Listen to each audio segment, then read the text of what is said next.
Leon Draisaitl will be next year, at least right now, the NHL's highest paid player, $14.4 million.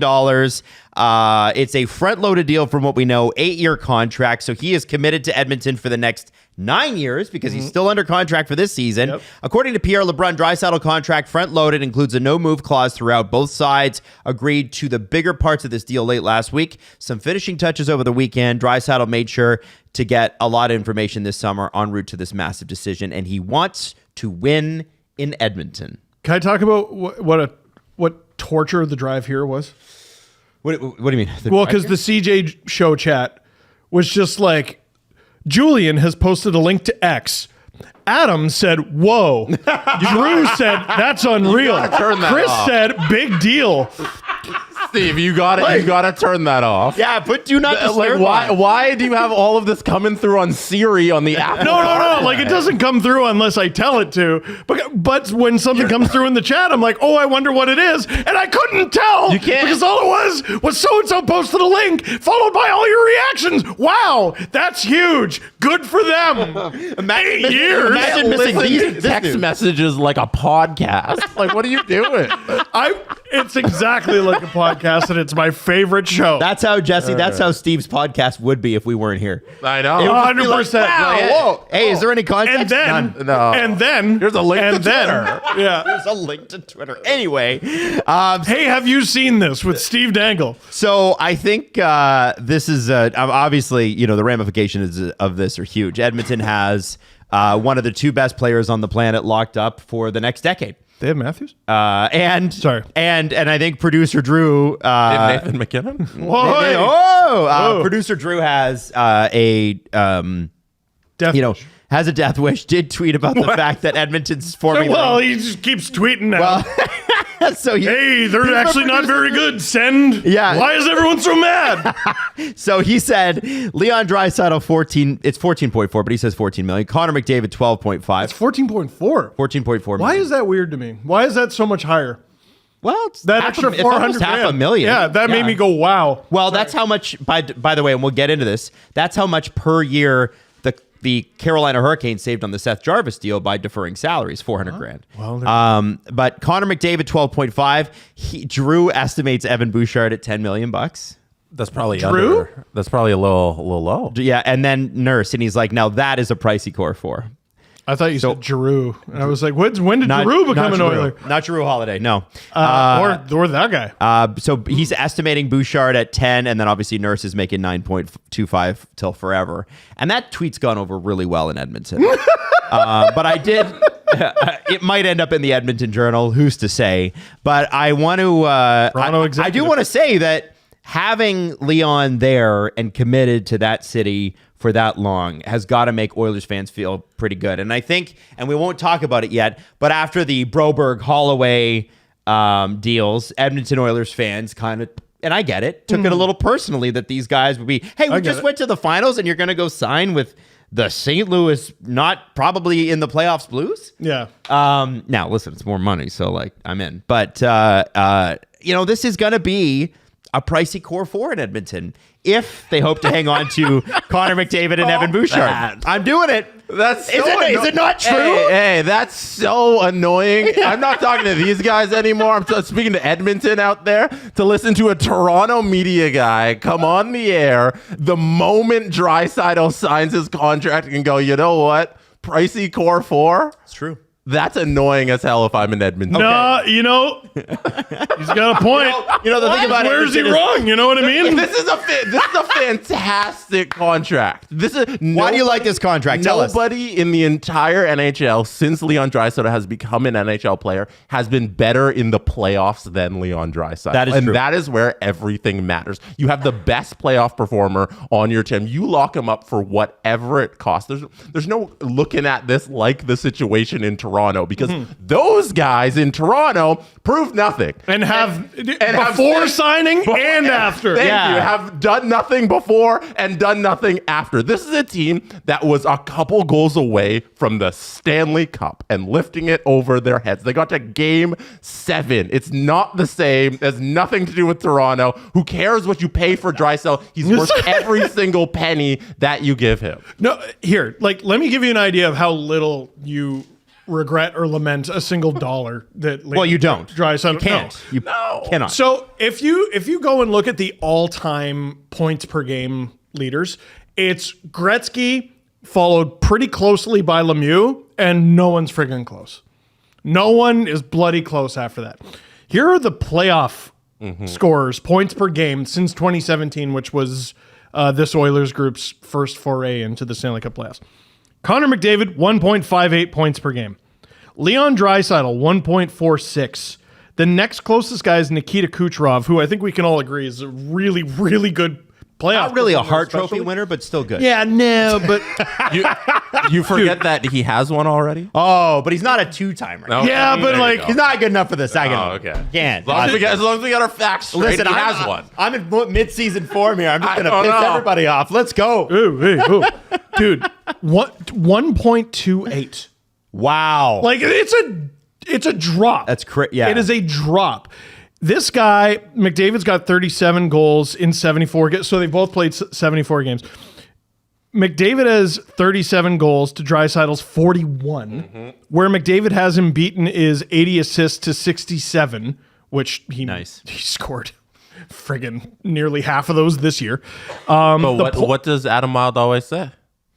Dude, Goals I'm matter more. stupid. I'm a big idiot with a big head. Yeah, we got a big dumb truck as well. That is I my hate Bob Dylan.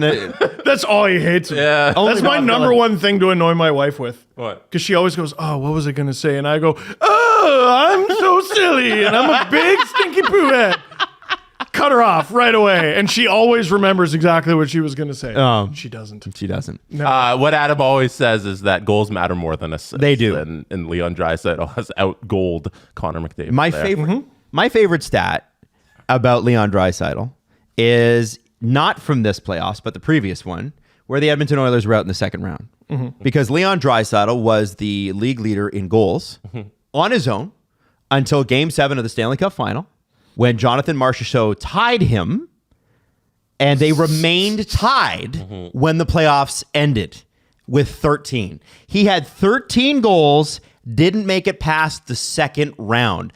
I don't care what this guy does in the regular season. I mean, I care a little bit at $14.4 million, but this guy is best playoff performer. Is he getting into the Oilers have to do some stuff, but are we talking best playoff performer of the era? On a per game basis. I'm not talking about how the team did. I'm talking on a per game basis. Name a better one. The only guy in the conversation is McDavid. And a lot of people are going to hate that. Lightning fans are going to hate you for this. It's not close. It's not close. Kucherov, if it were close, Kucherov would have comparable numbers in the more games that he's played, and it's not. And I would argue that some of those Lightning teams appear more complete as a roster. They're than better the Oilers. teams. Yeah. The best goalie in the world, best decor in a generation. It doesn't take anything away from one-time Kucherov. Hart Trophy winner. Yeah, what? Yeah, only the one. time? Only the one. Yeah, What a bump. skipped a whole No, season, but, though. Dude, so I don't think you had the... Did you have the actual games played numbers with Marchessault? No, I didn't have that, no. So it's 13 goals to 13. Draisaitl and Marchessault tied. It's 22 games to 12. It's just insane. He's so stupid. Dude, that's so goofy. Goofy. It's there are no question marks. Every when the core four was locked into their first core fourness, not whatever they're going into now. But when they were all locked into those contracts, they really had not done a frigging thing. And they still haven't. This one, you're locking up you're paying someone the most in the NHL, and it'll probably end up being the second most in a couple years, to be the first or second best playoff performer in the league. Seems logical. Done. Easy. Where do I sign? Like, I want to know what he asked for. I want to know what his initial ask was. It wasn't 14.4. Well, the amazing thing, guys, is watching the Edmonton media react to it because they're like, wow, he took a deal. Okay. All right. I don't know if he took a deal. Like a discount? Like a discount. They're like, yeah, No, this guy took a discount. I think he's probably getting paid exactly what he should be. I think you're right. I don't think either side kind of compromised or gave in or gave a little more. I think this is what it should be. He's going to be the highest paid player by over $1 million. And whoa. It's a deal. People are like, well, what about by year 8? It's like, no one cares. No one cares. What's the maximum you can be paid? Oh, man. It was like 16.4 last year. Okay. Because, it's constantly changing. Yeah, it goes a up. certain percentage of the cap. Yeah, I don't know what I'll text someone who does know and I'll get you an answer on that. Yeah, but like, what's the closest anyone has got to that threshold? Right. Like, you're not getting there. Like, I don't know why we're using that when we've never used it. Right. Well, no, but that's like if we're talking about guys in an open market and the value of them to a team, Connor McDavid should make the maximum amount you can be paid. So let's say it's 18, just because I don't know the number. McDavid should get 18. Yeah. If we're just going by like the value to a team, no player is. It should all open market. It should all trickle down from there. It all should be relative. You know, I know. The guys who are worth half of McDavid should be making around that number. I remember when McDavid signed his contract, the 12.5, and no one was making 12.5 or close to it at the time, and so that number was a factor. No player can. And now I'm like, I'd sign it before seeing the number. That's ridiculous that we would ever blink at 12.5. All right, guys. Here, my ask is no. Just shut up. Shut your sweet mouth, Connor. let me sign that for you. Yeah. Let me. Here. I brought 2 pens in case yours runs out of ink. Here we go. Yeah. Like, I don't know. You look at the extension that Steph Curry signed. His extension is the maximum that he can sign, that he's eligible for. He's going to make $60 million or whatever. 62. 62, is that the number? I think so. So you qualify for whatever level of player you are, like Scotty Barnes and his extension. It's like, okay, he gets the rookie max level extension because he hit all the check marks and he signs for that. And they always just sign for the maximum that they can sign because that is the value that they have placed in the CBA for this guy. It's like, okay, you've qualified for this extension. You are amongst that player, so here it is. We figure out the rest of the roster, the guys who aren't as valuable, that are interchangeable, and that's why you have guys on NBA rosters making a couple million and guys making 62 million. Right. And I feel like the NHL should work more from like a stars and scrubs scenario where it's like you have an $18 million McDavid, but you have a couple defensemen who are making $1 million because that's their worth and they're interchangeable. I think that would make more sense in a free market. This is completely sidebar. No, I know it's a sidebar. I also want to I apologize. Can I jump in with the real hard number? Yeah. $88 million is the team salary cap this year. No player can earn more than $17.6 million this year. So you would expect that that percentage goes up next year. I think that's close to 20%, if it's not 20%. So I would imagine that if, say, McDavid signs his extension, he's got 2 more years. McDavid's cracking 15. Is he cracking 16? So Connor McDavid starts 2 years from now. Connor McDavid's eligible for an extension on July 1st. That's right. Yeah. This upcoming 2025 July 1st. This one. Connor. And he can make more in aggregate if he stays in Edmonton, obviously, because he can sign the 8th year. Right. So that brings his AAV down. But if he were to go to UFA, Oh man. right? Like what? Oh man. Like I don't think we'll ever see a max player. No. I think you should. I think you should. I think if anybody's worth it, it's Connor and anybody's Leon. ever going to be a max level player, it's Connor McDavid. Yeah. He should make 18 million because it's going to be in around 18 or 18 and a half or whatever it is when the salary cap goes up. He should make $18 million. So, okay. So I don't know how you figure out the rest of the roster. It's not my business, but you should. Is there a maximum salary in the NHL? Yeah, so it's 20%. So if the 20% is your max every year.